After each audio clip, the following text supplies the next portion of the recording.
Bab 271 Tuan Marius sudah datang. Bukannya kamu bisa mencari penghasilan dari bernyanyi? Padahal kalau kamu pergi ke bar dan menjadi penyanyi tetap di sana, per bulan kamu bisa mendapatkan setidaknya beberapa juta rupiah. Mungkin dia benar-benar hanya ingin bersantai-santai dan dinafkahi tante-tante kaya.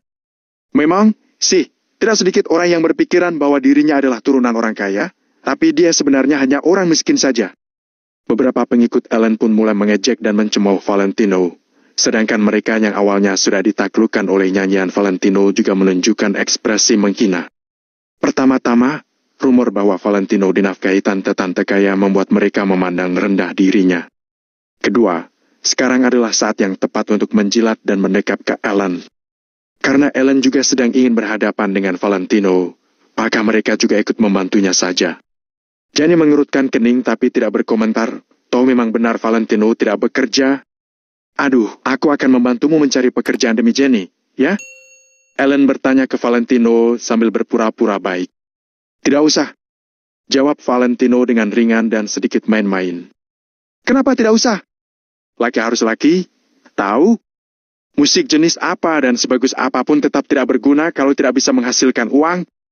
Kebetulan keluargaku sedang bertanggung jawab atas sebuah proyek. Aku akan memberimu lowongan, jadi datanglah dan bekerja di sana. Kata Ellen dengan sungguh-sungguh kali ini. Valentino, kamu masih saja tidak berterima kasih kepada Kak Ellen? Perusahaan keluarga Kak Ellen adalah perusahaan besar yang bisa berkontrak dengan Maple Rain Real Estate. Kesempatan ini adalah berkah untukmu, loh. Desak Marvin. Di pihak mereka pasti ada orang dalam. Kalau tidak, mana mungkin keluarga aku tidak mampu bersaing dengan mereka. Gumam Cindy dengan kesal. Meskipun suaranya kecil, ucapannya itu terdengar oleh Valentino yang duduk di samping. Mungkinkah ada kesulitan di tengah berjalannya proyek yang sedang dikerjakan perusahaan keluarga Ellen itu? Dia bisa melihat jejak Marco di proyek ini. Mungkinkah ini adalah salah satu rencana Marco? Valentino, ini adalah kesempatan langka. Loh, kamu yakin tidak mau menerimanya? Ellen kembali bertanya. Sorot matanya itu tampak seperti seorang kaisar di takhta tinggi yang sedang membantu Valentino sebagai suatu bentuk amal. Ellen, kalau Valentino memang ingin mencari pekerjaan, aku akan mencarikannya untuknya. Tutur Cindy secara tiba-tiba. Begitu mendengar ucapan ini, raut muka Ellen langsung menggelap, tapi dia tidak mengatakan apa-apa. Bagaimanapun juga, keluarga Ika bukanlah tandingan keluarga cendana.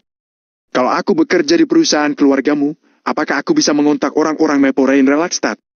Tiba-tiba, Valentino bertanya dengan inisiatifnya sendiri. Ellen tertegun sejenak sebelum akhirnya menjawab dengan cepat. Ya, pasti bisa. Kami sering menghubungi Maple Rain Real Estate saat mengerjakan proyek ini. Ellen benar-benar berharap Valentino akan bekerja di perusahaan keluarganya. Kalau Valentino bekerja di bawahnya, dia akan bisa membereskannya dengan mudah, kan? Baiklah, kalau begitu aku setuju. Jawab Valentino secara tak terduga sambil mengangguk.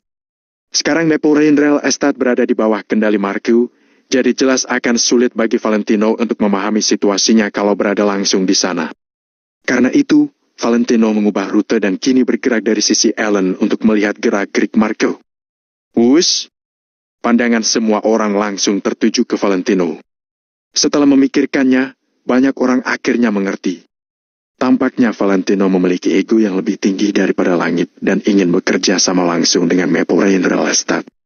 Lagi pula, bahkan Valentino yang bodoh ini berkesempatan melejit ke puncak dalam sekejap kalau berhasil bekerja sama dengan Maple Rain Real Estate. Cindy menatap Valentino dengan curiga. Kalau tidak salah, Valentino memiliki hubungan yang baik dengan Hendrik Harahap, Presiden Maple Rain Real Estate, kan? Kalau tidak, mana mungkin Hendrik berkenan menjamu Valentino di Hot Club secara pribadi. Valentino dan Hendrik adalah teman karib. Kalau Valentino memang ingin bekerja di Maple Rain Real Estate, bukankah Hendrik cukup mengatakan beberapa patah kata? Cindy berfirasat kalau Valentino pasti sedang merencanakan sesuatu, tapi dia terpaksa menekan keraguan di hatinya itu untuk sementara karena keadaan sekarang tidak memungkinkan baginya untuk bertanya kepada Valentino. Ellen membeku sejenak, lalu segera berkata, bagus, bagus. Kamu boleh langsung datang bekerja besok? Dia benar-benar tidak menyangka bahwa Valentino akan berani menerima lowongan itu. Ini sama saja dengan menggali kuburan sendiri. Valentino, beruntung sekali kamu. Kalau aku berada di posisimu, aku pasti sudah membungkuk kepada Kak Ellen sebagai tanda terima kasih. Tutur Marvin dengan sungguh-sungguh. Kalau begitu, kamu saja yang berlutut padanya. Balas Valentino dengan sudut bibir yang sedikit naik. Cindy, Jenny dan Feli tertawa secara serentak. Marvin seketika tercengang, lalu menggertakkan giginya dan berkata sambil menatap Valentino. Apa katamu? Tampaknya kamu ini tidak sadar kalau ini adalah reuni kelas kami, ya? Kami membiarkanmu masuk hanya demi Jenny, tapi kamu malah dengan beraninya menyombongkan diri seperti itu. Kemarahan Marvin yang sudah ditahannya dari tadi akhirnya tidak bisa dibendung lebih lama lagi. Ellen juga tidak bermaksud menghentikannya dan hanya menatap Valentino dengan main-main. Mau bagaimana lagi? Ini adalah kebiasaan yang diturunkan orang tuaku. Jawab Valentino. Lalu dia pun menjulurkan tangannya dan menuangkan secangkir teh untuk diminum, ekspresinya acuh tak acuh. Marvin tiba-tiba memukul meja dengan keras dan berdiri sambil memaki. Kulihat kamu ini sedang mencari gara-gara, ya? Cindy juga ikut memukul meja dan berkata sambil mengerutkan kening. Kalau kulihat, sepertinya kamu yang sedang mencari gara-gara, deh. Marvin, apa maksudmu ini? Sepertinya kamu tidak cocok berada di sini, ya? Marvin tertegun sejenak, lalu tersenyum dengan canggung tanpa berani berbicara lagi. Kak Cindy, kami menghormatimu dan pasti akan mendengarkanmu. Raut Ellen juga terlihat agak kesal, tapi dia menghadap Cindy dan berkata, tapi kamu harus mengerti bahwa Tuan Mario tidak perlu menuruti ucapan orang lain. Aku yakin Tuan Mario juga berharap kamu tidak akan menghancurkan persahabatan teman sekelas kita hanya demi orang luar. Cindy sedikit tercengang mendengar Ellen memojokkannya menggunakan persahabatan teman sekelas. Kamu? Raut Cindy pun menjadi jengkel setelah mendengar kalimat itu. Dia tentu saja tidak peduli terhadap Ellen, tetapi kalau mengungkit Tuan Mario. Walau kekayaan keluarga Cindy menduduki peringkat 20 besar di kota Neo, dia tidak berani mencari masalah di depan Tuan Mario. Karena Ellen menggunakan nama Tuan Mario untuk menekan Cindy, Cindy pun tidak bisa melakukan apa-apa. Tidak masalah. Duduk saja, ujar Valentino dengan tenang. Cindy menghadap Valentino dengan sedikit tidak enak. Bagaimanapun juga, dialah yang sudah mengundang Valentino kemari. Valentino sedang diejek oleh Marvin dan teman-temannya, tapi dia malah tidak bisa melindungi harga diri Valentino. Hal ini membuat Cindy merasa agak bersalah. Melihat Cindy berhasil ditekan, secercah seringaian pun muncul di wajah Ellen. Tak peduli seberapa kuatnya mereka. Tidak ada satu pun dari mereka yang berani buka suara di hadapan Tuan Mario. Tuan Mario sudah datang. Seketika terdengar seruan-seruan penuh hormat dari kejauhan. Wus! Ellen tidak lagi memedulikan Valentino dan buru-buru menoleh ke pintu. Yang lain juga ikut melihat ke arah pintu dengan antusias. Pintu olah perlahan terbuka, kemudian terlihatlah dua baris wanita cantik yang menyambut di sisi pintu sambil membungkuk dengan hormat. Mereka seolah sedang menunggu kemunculan seorang figur penting. Tuan Mario sudah sampai. Ayo, cepat berdiri untuk menyambutnya. Ellen sangat bersemangat seekor anjing peliharaan yang melolong dengan keras. Semua orang juga ikut menyahut-nyahut tanpa ragu sama sekali. Bagaimanapun, orang itu adalah Tuan Mario yang keluarganya berada di peringkat 10 besar teratas di kota Neo. Bab 272 ketakutan. Ditambah lagi Tuan Mario lah yang mengadakan perjamuan ini. Mana mungkin mereka tidak menunjukkan rasa hormat mereka. Shoot! Semua orang berdiri tanpa ragu dan menatap ke arah pintu dengan sorot menanti-nanti. Marvin bahkan sudah bersiap untuk tepuk tangan dengan kencang. Jenny dan Feli juga ikut bangkit. Cindy yang sempat ragu-ragu juga mau tidak mau ikut berdiri. Puluhan orang yang ada di dalam aula itu bangkit untuk menyambut. Mereka menanti kehadiran Tuan Mario selayaknya para pelayan yang berbaris siap menyambut rajanya. Akan tetapi, hanya Valentino seorang yang tetap duduk seperti gunung yang kokoh dan menyesap tehnya perlahan. Valentino, ayo berdiri, desak Jenny. Akan tetapi, Valentino mengabaikannya dan sama sekali tidak menunjukkan niatnya untuk ikut berdiri. Marvin menatap Valentino dengan mata yang membelalak dan sorot mata yang dingin. Valentino, kamu ini apa-apaan? Kami semua sudah berdiri untuk menyambut Tuan Mario, tapi berani-beraninya kamu tetap duduk? Semua orang sontak melirik Valentino dan terkejut melihat pemuda itu yang tetap duduk manis di kursi. Valentino ini benar-benar menganggap dirinya orang penting, ya. Dia pikir dia bisa melakukan apapun sesuai kemauannya hanya karena Cindy bersedia membelanya. Cindy saja berdiri untuk menyambut Tuan Mario. Memangnya Valentino pikir dia itu siapa? Aku tidak bisa berdiri, kakiku kram. Jawab Valentino santai. Sementara itu, dia balas tertawa dingin dalam hati.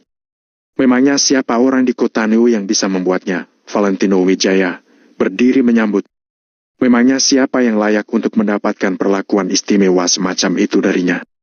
Marvin menunjuk ke arah Valentino dan mencibir. Terserah. Sekarang aku tidak punya waktu untuk meladenimu. Nanti aku akan meminta Tuan Mario untuk membuat perhitungan denganmu. Dia tidak sesabar Kak Ellen. Orang-orang juga secara spontan mengangguk. Siapa yang tidak tahu bahwa sikap Tuan Mario itu sangat mendominasi dan angkuh? Saat dia masih sekolah, dia bahkan memaksa seorang murid yang berani memelototinya dikeluarkan dari sekolah. Tuan Mario adalah orang yang sombong, tapi memang wajar saja dia bersikap seperti itu. Apalagi, dia adalah seseorang yang sangat mementingkan citranya. Jadi, dia pasti tidak akan mengampuni Valentino yang tetap duduk di saat semua orang yang lain bangkit berdiri menyambutnya. Mereka semua jadi tidak sabar ingin melihat pertunjukan bagus yang akan terjadi sebentar lagi. Allen tidak berani menyerang Valentino secara terang-terangan karena dia masih sedikit peduli pada Cindy. Tapi Tuan Mario sama sekali tidak begitu. Suara langkah kaki pun segera terdengar dari arah pintu aula. Dua orang pengawal yang berkacamata hitam berjalan masuk dengan tenang. Seorang pemuda yang mengenakan setelan jas berwarna biru tua berjalan di belakang mereka. Siapa lagi dia kalau bukan Tuan Mario? Ya ampun, Tuan Mario sudah datang. Selamat datang, selamat datang. Seru Ellen tanpa basa-basi dan langsung bertepuk tangan dengan kencang. Selamat datang, Tuan Mario. Tuan Mario akhirnya datang. Tuan Mario juga terlihat tampan sekali. Tuan Mario memang orang yang menjunjung tinggi hubungan dan kasih sayang. Ya, sampai-sampai bersedia meluangkan waktu untuk menghadiri perjamuan ini bersama kami di tengah jadwal yang sangat padat. Tepuk tangan dan sambutan yang hangat pun langsung terdengar di dalam aula itu. Bahkan lebih meriah daripada saat Valentino menyanyi tadi. Tuan Mario yang mengenakan setelan jas berwarna biru gelap dan dengan rambut yang mengkilap tersenyum kepada semua orang. Halo, teman-temanku. Mereka semua agak tertegun. Sejak kapan Tuan Mario menjadi sesopan ini? Setahu mereka, Tuan Mario itu sangat sombong dan biasanya hanya akan mengabaikan sambutan dari orang lain. Sepertinya suasana hatinya hari ini sangat bagus. Ya, makanya dia seolah-olah adalah orang yang berbeda. Ellen melangkah maju dan berkata, akhirnya kamu datang, Kak Mario. Kami sudah lama menunggumu dan barusan semuanya masih membicarakan tentangmu. Ellen tiba-tiba menjilat, sikapnya itu bahkan lebih menjilat daripada Marvin. Dia berdiri di hadapan Tuan Mario dengan tubuh yang membungkuk dan wajah yang penuh senyuman. Valentino melirik Tuan Mario dan tertegun sesaat, sebelum seolah senyum jahil tersungging di sudut bibirnya. Ternyata yang namanya Tuan Mario itu dia, ya. Namun, Valentino tidak tahu apakah Tuan Mario masih mengenalinya atau tidak. Tuan Mario, aku sudah menyiapkan posisi pemimpin untukmu. Kata Allen seolah-olah ingin meminta pujian atas perbuatannya. Dia berbicara sambil menjulurkan tangannya untuk menuntun jalan bagi Tuan Mario. Sikapnya terlihat penuh rasa hormat. Baiklah. Tuan Mario balas tersenyum kecil. Allen menuntun Tuan Mario dan melirik Valentino sambil tertawa dingin saat berjalan melewatinya. Marvin juga tersenyum dingin karena mereka tahu Valentino sebentar lagi akan diusir keluar dari aula ini. Sekarang Tuan Mario belum melihat ada yang masih duduk.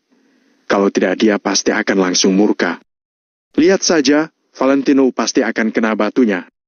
Tuan Mario belum melihat sosok Valentino. Dia berjalan mengikuti Ellen dan dengan langkah besar menuju posisi pemimpin di meja bundar.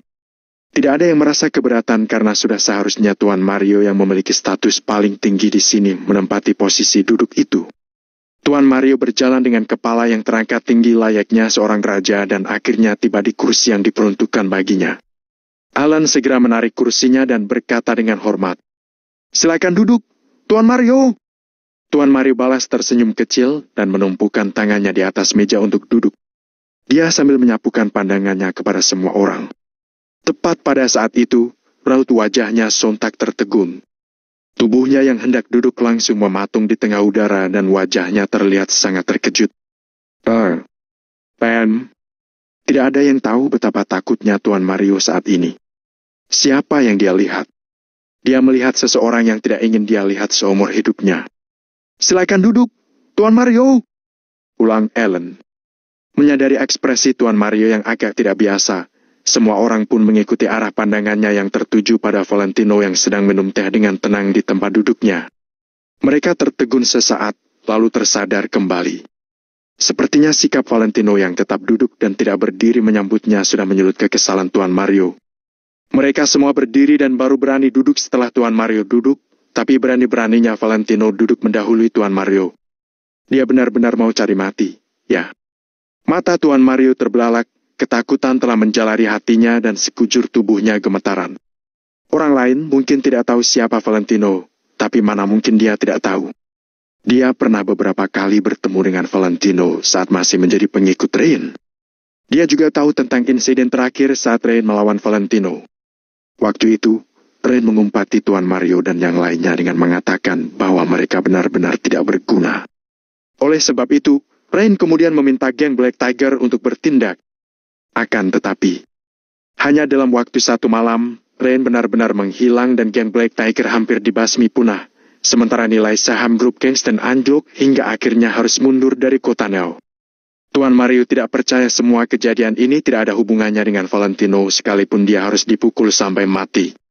Semakin Tuan Mario memikirkannya, semakin besar rasa takut yang menjalari hatinya, semakin gemetaran tubuhnya. Pada detik berikutnya, kedua kakinya terasa lemas dan dia akhirnya jatuh berdebum ke atas lantai. Semua orang sontak termangu bodoh. Apa-apaan ini? Kenapa Tuan Mario yang akan duduk malah jadi terjatuh di atas lantai? Senyum jahil yang tersungging di sudut bibir Valentino tampak semakin jelas. Sepertinya Tuan Mario ini sama sekali tidak pernah melupakannya, ya. Pria itu adalah Mario Lucky, sang Tuan Mario yang sangat dihormati oleh semuanya dan dia juga merupakan putra keluarga kaya yang pernah menjadi pengikut Rain. Bab 273 Tuan Mario membungkuk minta maaf. Sepertinya setelah Valentino melenyapkan Rain, para anak orang kaya yang mengikutinya jadi memiliki kesempatan untuk melompat ke posisi yang lebih tinggi. Apa yang terjadi hari ini menarik juga. Ya ampun! Ellen ikut menjadi ketakutan dan buru-buru memapah Tuan Mario bangkit. Dia tahu betapa buruknya temperamen Mario. Mana mungkin Mario akan mengampuninya kalau dia sampai berpikir bahwa Ellen tidak memegangi kursinya dengan benar sehingga membuatnya terjatuh dan mempermalukannya. Sementara semua orang yang lain hanya bisa berdiri termangu karena mereka sama sekali apa yang sedang terjadi. Mereka seharusnya sudah bisa duduk di posisi masing-masing begitu Mario duduk. Mereka yang memiliki penglihatan tajam pun menyadari bahwa Mario bukannya duduk di posisi yang salah, tapi sebaliknya sengaja duduk condong ke satu arah. Kelihatannya dia seperti tidak berani duduk di situ. "Maafkan aku, Tuan Mario, aku yang salah karena tidak memegangi kursinya dengan benar," kata Alan. Dia memapah Tuan Mario dengan punggung yang berkeringat dingin. "Lepaskan aku!" Setelah Alan memapahnya berdiri, Mario melirik ke arah Valentino lagi dengan kaki yang masih terasa lemas. "Tuh! Valentino mengeluarkan suara batuk yang singkat tepat saat Mario hendak memanggilnya. Kata-kata Mario langsung terpotong dan suara batuk Valentino yang begitu mendadak seketika bergema di dalam aula yang hening itu. Semua orang sontak memandang ke arahnya. Teh ini enak juga," kata Valentino dengan ekspresi santai. Semua orang kembali tertegun sesaat. Kenapa rasanya suasana di sini ada yang aneh? Akan tetapi, Marvin tertawa dingin sambil menggertakkan giginya. Wajar saja, bukan? Justru akan menjadi lebih baik lagi jika Tuan Mario menumpahkan isi cangkir teh itu ke wajah Valentino. Akan tetapi, itu hanya pemikiran Marvin sendiri. Kedua kaki Mario masih gemetaran, jadi dia menopang tubuhnya dengan berpegangan pada kedua sisi meja agar jangan sampai terjatuh lagi. Dia masih ingat percakapannya dengan ayahnya, Andreas, setelah grup Kingston bubar. Kesimpulan akhir yang mereka ambil adalah jangan pernah mengganggu keluarga Wijaya karena ada Valentino di situ. Sudah terlambat baginya untuk bersembunyi dari Valentino, jadi mana mungkin dia berani memprovokasi pria itu. Namun, karena sekarang mereka sudah bertemu, Mario juga tidak mungkin pura-pura tidak mengenal Valentino. Bagaimanapun juga, waktu itu dia melawan Valentino di pusat kebugaran Mapledon. Akan tetapi, Mario juga bukan orang yang bodoh. Dia langsung tahu bahwa Valentino tidak ingin orang lain tahu bahwa mereka saling kenal begitu pria itu memotong ucapannya. Waktu itu, Rain berani terus berbuat ulah di hadapan Valentino karena pria itu sendiri yang memutuskan untuk merendah dan menyembunyikan identitasnya. Walaupun Mario tidak tahu kenapa, dia tahu Valentino pasti memiliki alasannya tersendiri. Oleh sebab itu, Mario menekan perasaan tegang di dalam hatinya dan tidak berani menyapa Valentino lagi. Tuan Mario, pria itu namanya Valentino Wijaya. Jenny yang mengajaknya ke sini. Kami sudah memberitahunya untuk bangkit berdiri menyambutmu, tapi dia tidak mau karena katanya kakinya kram. Ellen buru-buru menjelaskan karena menyadari Mario yang terus memperhatikan Valentino. Ellen dan Marvin sama-sama menyunggingkan seolah senyum dingin. Mereka yakin Mario akan mengusir Valentino pergi pada detik berikutnya. Mario memiliki status paling tinggi di antara semua orang yang hadir saat ini, jadi kata-katanya bisa dianggap sebuah perintah. Mana mungkin ada yang berani menentangnya. Akan tetapi, mereka malah tercengang mendengar respons Mario. Apanya yang berdiri menyambut? Kalian semua tidak perlu melakukan hal itu. Sahut Mario dengan tegas. Semua orang tertegun kaget. Apa kata-kata itu benar-benar diucapkan oleh seorang Mario laki? Apa itu benar-benar sesuatu yang dikatakan oleh seorang pria yang dikenal akan kesombongan dan keangkuhannya? Dulu saat di sekolah, sisi kelas akan bangkit berdiri untuk menyambut Mario setiap kali dia muncul. Siapapun yang berani tidak berdiri akan diberikan pelajaran oleh Mario. Dia juga pernah mengatakan bahwa semua orang harus berdiri menyambutnya setiap kali dia muncul. Waktu itu, dia memang begitu gila.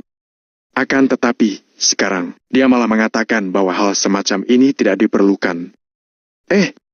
Ellen bergumam kebingungan, begitu pula dengan yang lain. Mereka awalnya mengira Mario akan langsung menjadi marah dan mengusir Valentino. Bahkan tadi Jenny juga merasa sangat gugup. Bagaimana kalau Mario benar-benar menyuruh Valentino untuk keluar? Cindy juga memikirkan hal yang sama. Apa yang harus dia lakukan seandainya Mario benar-benar melakukannya? Apa dia masih bisa melindungi Valentino agar pria itu bisa tetap berada di sini? Mereka sama sekali tidak menyangka bahwa respons Mario akan bertolak belakang dari dugaan semula. Aku merasa terhormat karena kalian semua sudah bersedia menungguku. Aku benar-benar minta maaf pada semuanya. Maafkan aku. Detik berikutnya, Mario, dia membungkuk di hadapan semua orang. Akan tetapi, sebenarnya Mario mengucapkan kata-kata itu sambil menatap Valentino dan bahkan membungkukkan tubuhnya ke arah pria itu. Tidak peduli orang lain mengerti atau tidak, setidaknya Mario sendiri mengerti. Dia juga berharap Valentino bisa mengerti. Semua orang terkejut. Raut wajah mereka semua terlihat ketakutan. Mulai dari Jenny, Cindy, teman-teman sekolah Mario, bahkan 2 orang pengawal yang mengiringi Mario. Apa Mario tidak minum obat hari ini? Atau mungkin dia minum terlalu banyak? Apa jangan-jangan dia justru salah makan obat? Dia benar-benar membungkuk meminta maaf kepada mereka semua. Saat ini, hanya ada satu pikiran yang sama di benak semua orang itu. Mereka ingin meletakkan tangan mereka di dahi Mario untuk melihat apakah pria itu menjadi linglung karena demam. Kalau tidak, mana mungkin dia meminta maaf kepada semuanya karena sudah datang terlambat. Akan tetapi, hanya Mario seorang yang tahu bahwa dia sebenarnya hanya meminta maaf kepada Valentino. Mana mungkin Ellen dan yang lainnya tahu. Mario tahu bahwa membuat pria berkuasa dan sehebat Valentino menunggu kedatangannya untuk waktu yang lama sama saja dengan cari mati. Tuan Mario ini bicara apa? Tolong jangan seperti ini. Kami merasa sangat beruntung karena bisa menunggu kehadiran Tuan Mario. Benar, Tuan Mario. Kami tidak layak menerima sikapmu yang seperti ini. Cepat berdiri, Tuan Mario. Kalau sikapmu terus begini, aku jadi merasa aku harus berlutut di hadapanmu. Semua orang buru-buru menggoyangkan tangan mereka ke arah Tuan Mario, sedangkan ada pula beberapa orang yang setengah bercanda. Mario pun mengangkat kepalanya dan secara refleks melirik ke arah Valentino. Dia menghela napas lega saat melihat pria itu masih tetap meminum tehnya dengan tenang. Baginya, yang penting Valentino tidak marah. Karena kalau pria itu sampai marah, maka nasib grup gangster akan terulang lagi pada dirinya. Ellen yang berdiri di samping tertawa. Tuan Mario terlalu sungkan.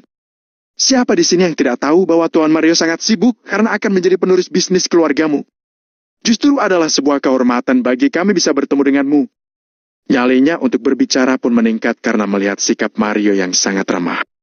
Mario menundukkan kepalanya dan melirik Ellen dengan dingin. Pergi sana, dasar terlalu banyak bicara. Bukankah Ellen barusan komplain kepadanya atas sikap Valentino yang tidak mau berdiri menyambut? Bukankah itu sama saja dengan Ellen cari mati? Kalau memang Ellen cari mati, tidak usah menyeret dirinya.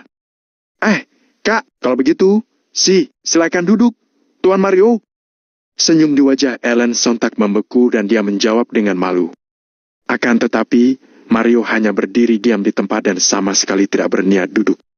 Mana mungkin dia berani duduk di kursi pemimpin di saat Valentino sedang duduk di bawah sana. Dia yang seorang bawahan duduk di posisi pemimpin sementara bos sesungguhnya duduk di bawah. Nyali Mario sungguh tidak sebesar itu. Mario ragu-ragu untuk sesaat, tapi akhirnya berkata, itu, tuan yang di sana, namamu adalah Valentino Wijaya, benar? Dia sudah bertekad untuk memberikan posisi pemimpin ini kepada Valentino.